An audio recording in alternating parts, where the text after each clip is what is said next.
വെറുമൊരു ബിരുദമല്ല, മികച്ചൊരു കരിയർ. ആധുനിക സൗകര്യങ്ങളും സുരക്ഷിതമായ ഹോസ്റ്റലുകളും ഇവിടെ നിങ്ങൾക്കായി ഒരുങ്ങുന്നു. 2026-27 അഡ്മിഷനുകൾ ആരംഭിച്ചു. ഇന്ന് തന്നെ അപേക്ഷിക്കൂ. പുഴകളും ജലാശയങ്ങളും നിറഞ്ഞ നാടായ കോതമംഗലത്ത് കുട്ടികൾക്ക് നീന്തൽ പഠനം. ഡിവൈഎഫ്ഐയുടെ മാതൃകാപരമായ പദ്ധതി വൻ വിജയം. മുങ്ങിമരണങ്ങൾ വർദ്ധിച്ചു വരുന്ന ഈ കാലഘട്ടത്തിൽ കുട്ടികളുടെ ജീവൻ രക്ഷിക്കാൻ സൗജന്യ നീന്തൽ പരിശീലന ക്യാമ്പ് സംഘടിപ്പിച്ച് ശ്രദ്ധ നേടുകയാണ് ഡിവൈഎഫ്ഐ. കോതമംഗലത്തെ വിവിധ ഭാഗങ്ങളിൽ നിന്നുള്ള സ്കൂൾ കുട്ടികളാണ് ഈ നീന്തൽ പരിശീലന ക്യാമ്പിൽ പങ്കെടുക്കുന്നത്. പുഴകളും തോടുകളും ധാരാളമുള്ള കോതമംഗലത്തും പരിസര പ്രദേശങ്ങളിലും നിരവധി മുങ്ങിമരണങ്ങളാണ് റിപ്പോർട്ട് ചെയ്യുന്നതെന്നും ഇത്തരം ദുരന്തങ്ങൾ ഒഴിവാക്കാൻ ചെറിയ പ്രായത്തിൽ തന്നെ നീന്തൽ പരിശീലനം അത്യാവശ്യമാണെന്നും DYFI Kothamangalam block joint secretary Eldhose Paul പറഞ്ഞു.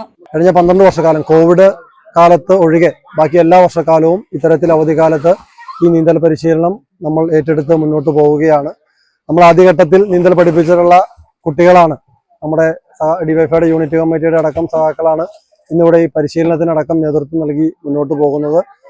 നിരവധി കുട്ടികൾ എല്ലാ വർഷക്കാലവും ഇവിടെ നീന്തൽ പഠിക്കുന്നതിനുള്ള ഒരു സാഹചര്യം ഉണ്ടാകുന്നുണ്ട്. വളരെ ചെറിയ കുട്ടികൾ തന്നെ ഭയമില്ലാതെ അവർ വെള്ളത്തിലേക്ക് ഇറങ്ങുന്നതിനും ഈ നമുക്കറിയാം അവധിക്കാലവുമായി ബന്ധപ്പെട്ടുകൊണ്ട് ഈ വെള്ളത്താൽ ചുറ്റപ്പെട്ട് കിടക്കുന്ന ഈ കോതമംഗലത്തടക്കം നിരവധിയായിട്ടുള്ള അപകടങ്ങൾ ഉണ്ടാകുന്ന ഈ ഒരു സാഹചര്യത്തിനകത്ത് ഈ പ്രവർത്തനം ഡിവൈഎഫ്ഐ ഏറ്റെടുക്കുന്നത് വലിയ ഉദ്ദേശത്തോടു കൂടിയിട്ടാണ്. മാനസികമായും ശാരീരികമായും കുട്ടികൾക്ക് ഒരു വ്യായാമം ലഭിക്കുന്നു എന്നതിന് അധികമായി അവരുടെ ജീവൻ രക്ഷിക്കുന്നതിന് കൂടി ഈ പ്രവർത്തനം കൊണ്ട് നമുക്ക് ഇടയാക്കുന്നു എന്നുള്ളത് വളരെ സന്തോഷമുള്ള കാര്യമാണ്. ഈ നീന്തൽ പരിശീലന പരിപാടി കുട്ടികൾക്ക് വളരെ പ്രയോജനം ചെയ്യുന്നുണ്ടെന്നും അവർ നന്നായി ആസ്വദിക്കുന്നുണ്ടെന്നും രക്ഷിതാക്കളിൽ ഒരാളായ ഷിജി പറഞ്ഞു. കഴിഞ്ഞ 3 വർഷമായിട്ട് ഞാൻ മക്കളെയും കൊണ്ട് ഇവിടെ നീന്തൽ പഠിപ്പിക്കാൻ വരുന്നതാണ്.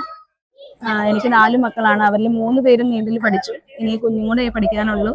ഇത് വളരെ നല്ലൊരു പ്രവർത്തനമാണ്. കുഞ്ഞുങ്ങൾക്ക് വെക്കേഷനിൽ എൻജോയ് ചെയ്യാനും ഈ ആവശ്യമില്ലാത്ത മൊബൈലിലൊക്കെ ഒത്തിരി സമയം ചെലവഴിക്കാതെ ഇതുപോലെയുള്ള നല്ല കാര്യങ്ങളിൽ കുട്ടികൾക്ക് താല്പര്യം ഉണ്ടാക്കുന്നതും ഈ പഠിപ്പിക്കുന്ന ട്രെയിനർ സെൽദോസിനെയൊക്കെ വർഷങ്ങളായിട്ട് ഞങ്ങൾക്ക് അറിയുന്നതാണ്. എല്ലാ കുട്ടികളെയും വളരെ കരുതലോടെ അവർ വളരെ നല്ല ഭംഗിയായിട്ട് അവരുടെ ജീവിതത്തിന് പ്രയോജനപ്പെടുന്ന രീതിയിലാണ് അവർക്ക് ട്രെയിനിങ് കൊടുക്കുന്നതും. കുട്ടികൾക്കാണെങ്കിൽ ഒരു ഭയമില്ല. അവരുടെ കൂടെ അവർ ഭയങ്കര ഹാപ്പിയാണ്.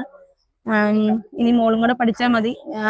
എന്റെ വലിയൊരു ആഗ്രഹമായിരുന്നു നീന്തൽ പഠിക്കണമെന്ന്. എനിക്കത് പറ്റിയില്ല. പക്ഷെ മക്കൾക്ക് അത് സാധിച്ചതിൽ എനിക്ക് ഒത്തിരി സന്തോഷമുണ്ട്.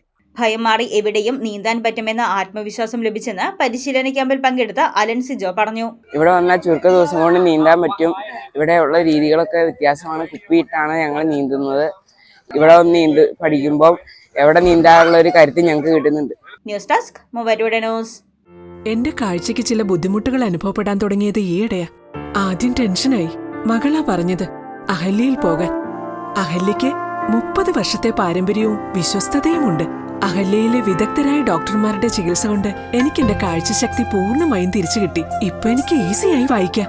നേത്ര സംരക്ഷണത്തിന് നമ്മുടെ Ahalya. Ahalya foundation eye hospital, കേരളത്തിൽ എല്ലായിടത്തും.